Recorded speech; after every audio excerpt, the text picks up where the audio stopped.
Hello everyone. This is not where I wanted to record today and not even the time when I wanted to record. I would have liked to record this video at night because we are working now on a small booklet about prayer at night, and I wanted to discuss certain aspects of prayer at night with all of you. But I woke up last night, as I often do lately, with a horrible migraine, and there was no way I could have done any work. So I had to postpone recording until today. And then this morning I realized that what had happened last night was in fact the perfect beginning for this small series of recordings on prayer at night. You see, lately, for the last 8 months or 9 months or so, I have almost daily migraines, and I often get caught up in my room, and migraines simply prohibit me from leaving my room. And we've just gone through a pandemic that has kept many of us inside our rooms, and it is a possibility that those lockdowns will come back to us and we'll have to re-experience that feeling of being closed inside and not being able to communicate with the outside world.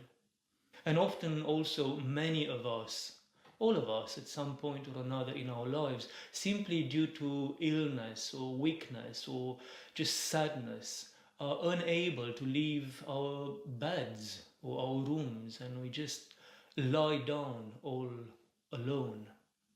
And it is a very tempting thought that these alone times, these moments when we are stuck inside, are moments which are wasted somehow in our spiritual growth, when in fact these are the moments we should look upon with great courage and great hope, because these are the opportunities for all of us to go back to the very beginning of real growth in our spiritual life, to go back to the basics, the foundation of our spiritual life. Saint John of the Ladder, the wonderful teacher for monastics and all Christians concerning the spiritual life and our growth from one virtue to another, Saint John of the Ladder defines aloneness, defines separation from the world, our being stuck somewhere apart from the world, as the very first step on which we have to climb in order to begin our real growth. Real growth, according to St. John of the Ladder, begins with separation from the world. And it is tempting to think that St. John was only speaking for monastics, and indeed he was addressing specifically monastics, but his teaching, the essence of his teaching, is applicable to all Christians, no matter of the sort of life that they live. He speaks to monastics because he was a monastic himself, and because those were the people he was concerned with. But growth follows more or less the same pattern for all of us. And separation from the world applies to married people or people who are single in the world as much as for monastics. A hermit will leave the world behind by going to live his life in the desert or in a place where there is no one else. A monastic will leave the world behind by closing himself or herself in within the walls of his or her monastery. A married person will leave the world behind by dedicating himself or herself exclusively to the person with whom they are married now. A person who is single in the world will leave the world by assuming this state of being single as their cross, their offering before the Lord and by separating themselves from the idea of marriage or the idea of a monastic community. These are our vows before God.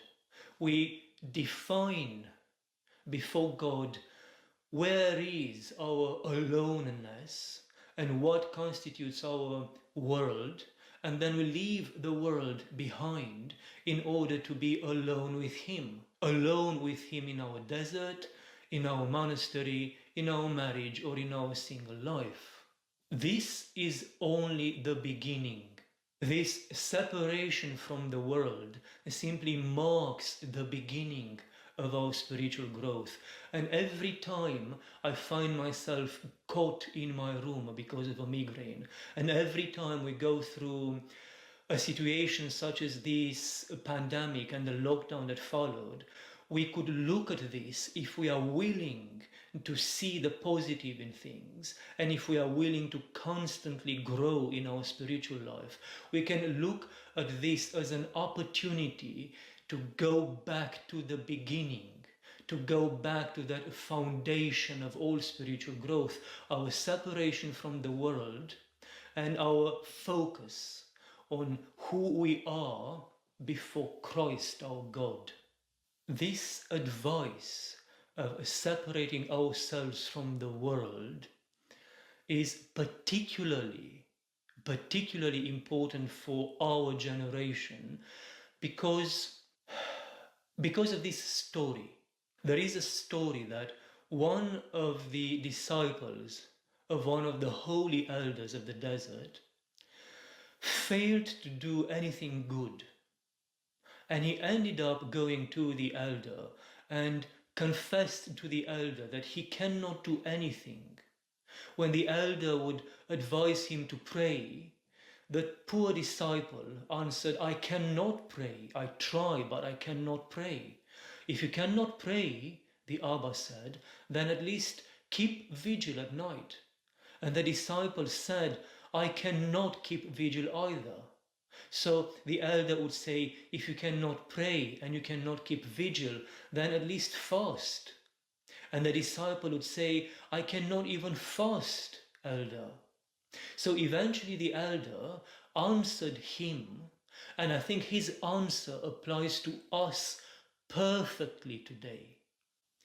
If you cannot fast, if you cannot do prostrations, if you cannot keep vigil, if you cannot pray, then go into your cell, lock the door behind you, and stay inside.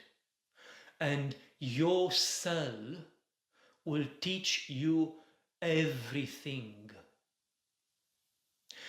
And it may seem different from what St. John of the Ladder has taught us, but staying inside, keeping yourself with everything that you are as a complex human being inside your cell, is the same as leaving the world behind.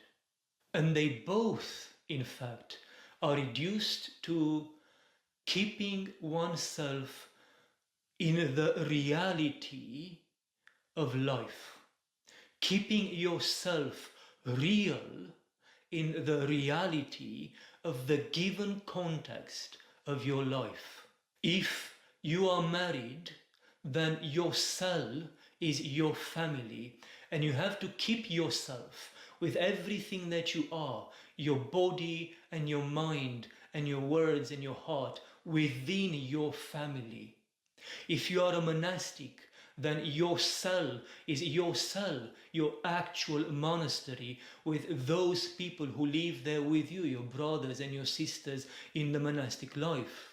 If you are a single person, your cell, your monastery is the church and your friends. This is the vow that we make before Him, the tool we give Him so He can work our salvation. We are the ones who define and decide what this saving tool is.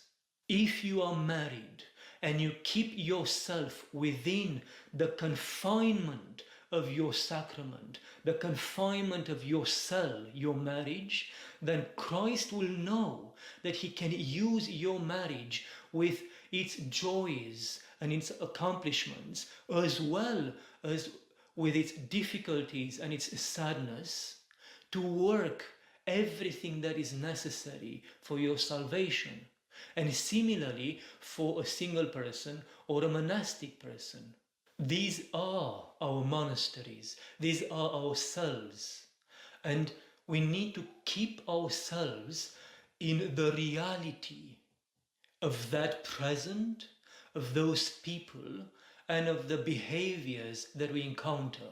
This is in fact a battle to keep our minds and our hearts within the reality that is before our eyes and away, separated from the world of a fantasy world which we create ourselves based on our past and its experiences. All of this may sound theoretical, all of this may sound like it's lacking any sort of practical importance, but trust St. John of the Ladder and trust the elders of the Egyptian desert, separating ourselves from the fantasy world of our past and grounding our life in the reality of the here and now.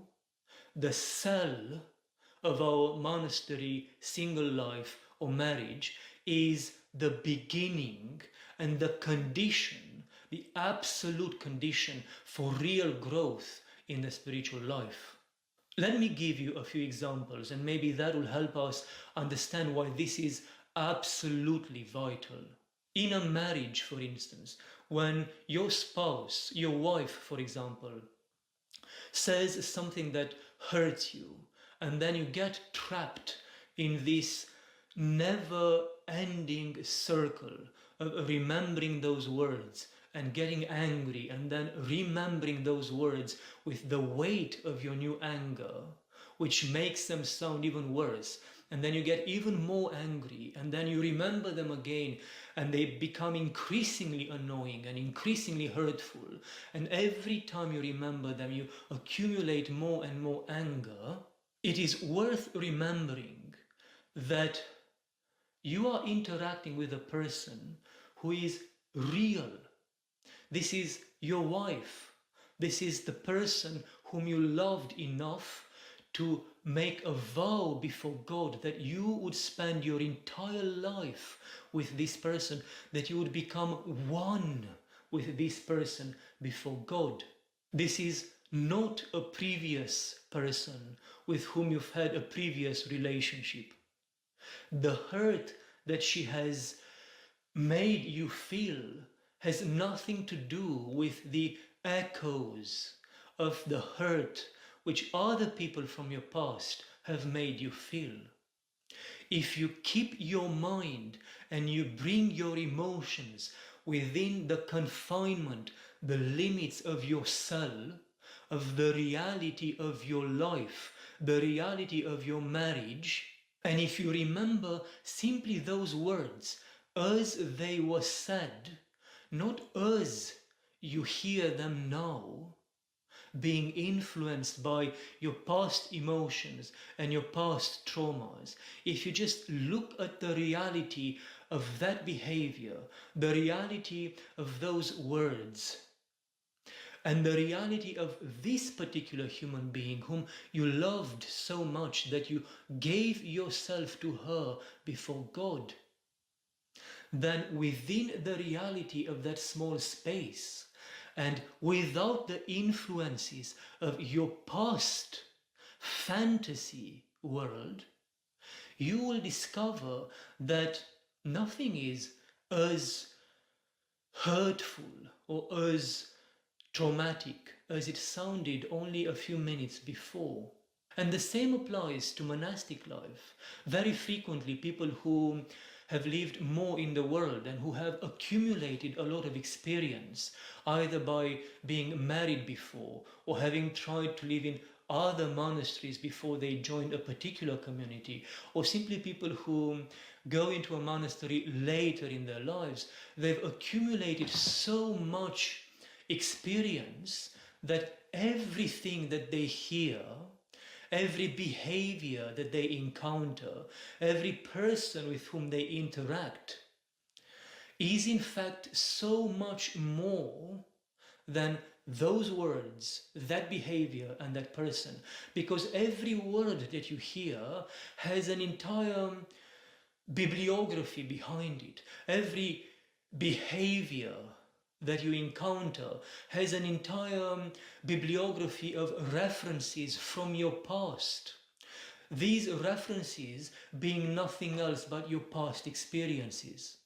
And so, although the person in front of you, your monastic brother or your monastic sister or your friend or your spouse, has no intention to hurt you, maybe they've just said something that sounded hurtful because you are going through a bad mood that particular moment, or maybe they are going through a bad mood that particular moment, or maybe it was just the way that both of you interacted that morning.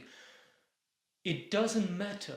The point is that instead of interacting with the reality of your cell, the simple, naked reality of that person, those words, that behavior within the reality of your cell, you have allowed your mind to access the outside world.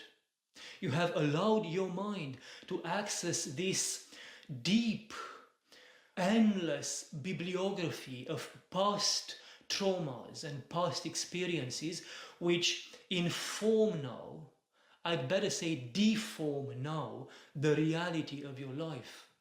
And I say deform because even what we call the wisdom of our past experiences, things we learn based on our past, even that is not much more than fantasy, because we rewrite our past.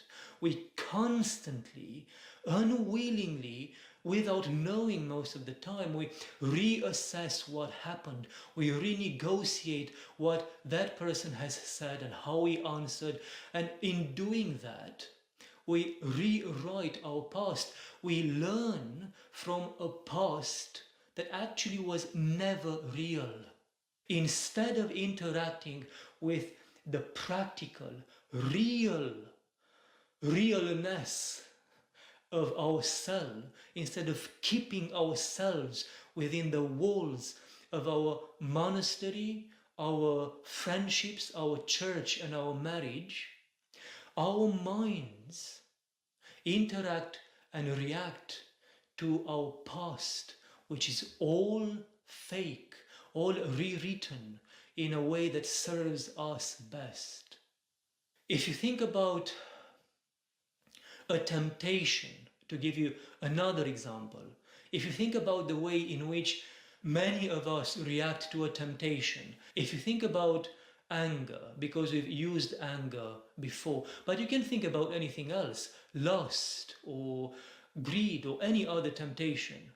If you think about the way in which we are tempted, and then we get to a point where we recognize a pattern and we know, oh, this has happened not once before, not 10 times before, but hundreds of times before. And every time I got to this point, I failed. And that's the moment when you've actually abandoned. That's the moment when you've just allowed the enemy, you've allowed that temptation to take over you. And you've done that because of the same thing. Because instead of keeping yourself grounded as a soldier of Christ, fighting till the last breath against that particular temptation, you've allowed this reality of the temptation of the here and now to disappear. And instead of fighting in the here and now, you've allowed the fantasy world of your past to take over and to defeat you. And we do that, of course, because it's so much more comfortable than to keep on fighting every time. It's so much more comfortable, but it is in fact a tragedy. It is a tragedy for at least two reasons. First, abandoning the reality of yourself and allowing yourself, allowing your feelings and your mind and your body to respond to the fantasy world of your past, of the outside world, is to fail to do anything real. Because the people with whom you interact now, although they are made of flesh and bones, in your mind and in your heart, they are no longer those real people. They are the fantasy people which your past has shaped for you. You no longer respond to the reality of that spouse of yours or that brother or sister in the monastic life of yours. You respond to a human being which was created in your mind, and that is a tragedy, because it is so much easier to hate, to judge, to condemn, and to reject a fantasy being than the reality of your spouse and of your brother. And even more tragic than this is the fact that when we begin to act that way, we allow our past, we allow the world, these fantasies which we have created, we allow them to act as the lens through which we perceive the world. We allow this fantasy world and its virtues, which are all false because we have created them, we have rewritten them, but we allow them to be the judges of our current real life. And we end up judging and condemning people based on the criteria of a fantasy world, instead of seeing them for who they are.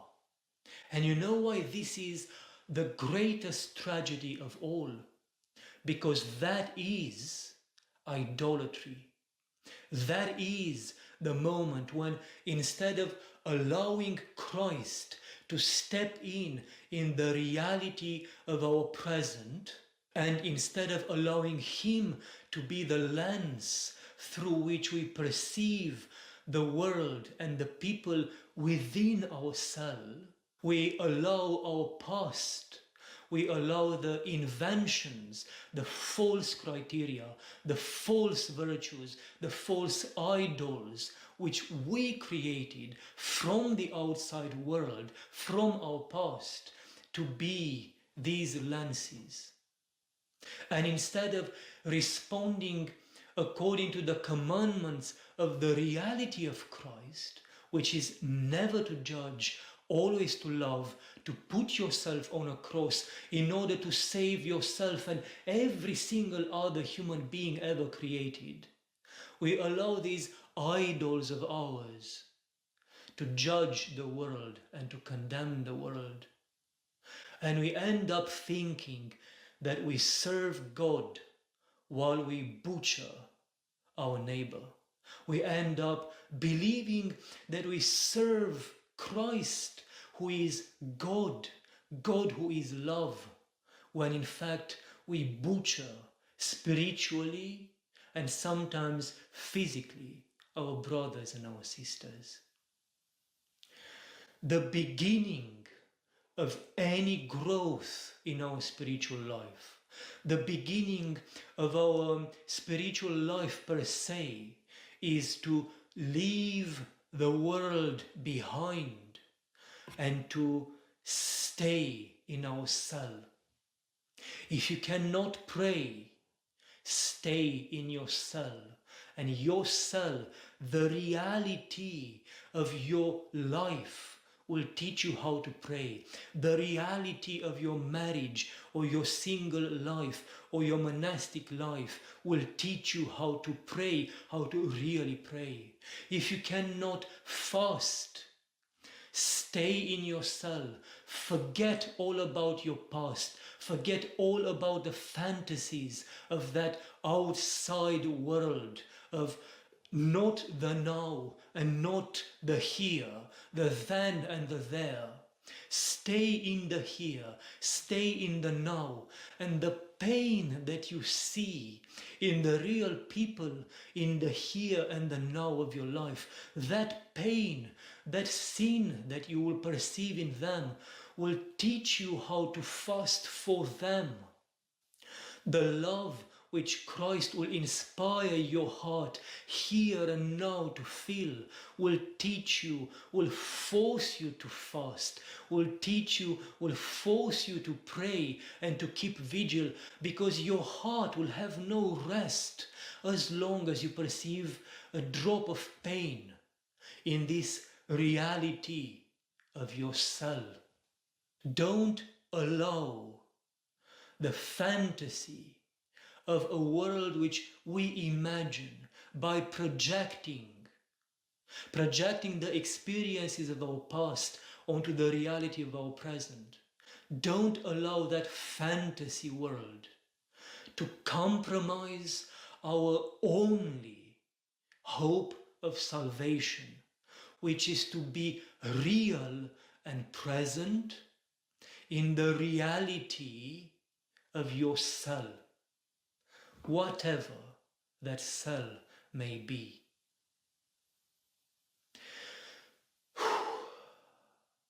I wanted to record this at night time because I wanted to start working on our booklet on prayer by night.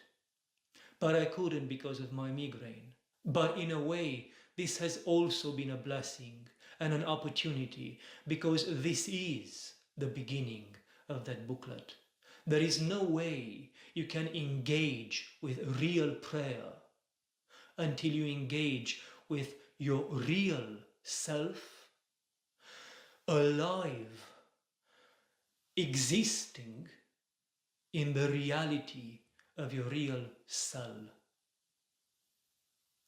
May God bless every pore of your hearts and of your bodies, dear ones. And may we all be saved by the prayer of all the saints and of the Theotokos. Amen.